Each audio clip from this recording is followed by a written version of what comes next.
প্রতিশোধ নয়, এই বিচার ভবিষ্যতের জন্য প্রতিজ্ঞা, বললেন চিফ প্রসিকিউটর। বিস্তারিত জানবো প্রেস ব্রিফিং থেকে। বিজ্ঞপ্তি দিয়ে তাকে নোটিশ দেওয়া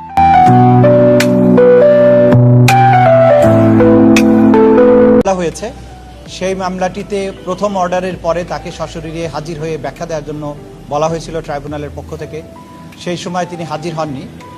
পরবর্তী সময়ে গত 26শে মে দুটি জাতীয় পত্রিকাতে বিজ্ঞপ্তি দিয়ে তাকে নোটিশ দেওয়া হয়েছিল যে তিনি এবং তার আরেকজন যিনি আছেন সাথে আওয়ামী লীগের গাইবান্ধার একজন নেতা শাকিল আহমেদ, তারা যেন আদালতে উপস্থিত হয়ে তারা যে সমস্ত আদালতকে অবমাননাকর, আদালতের প্রসেসকে বাধাগ্রস্ত করার জন্য আদালতের যে সমস্ত সাক্ষী আছে তাদেরকে হুমকি দেয়া, হত্যার হুমকি দেয়া, তাদের বাড়িঘরকে জ্বালিয়ে পুড়িয়ে ধ্বংস করে দেওয়ার যে হুমকি দিয়েছেন, যেটাকে ট্রাইব্যুনাল মনে করে যে এই ট্রাইব্যুনালের বিচার প্রক্রিয়াকে বাধাগ্রস্ত করার জন্য সরাসরি একটা অ্যাটেম্পট।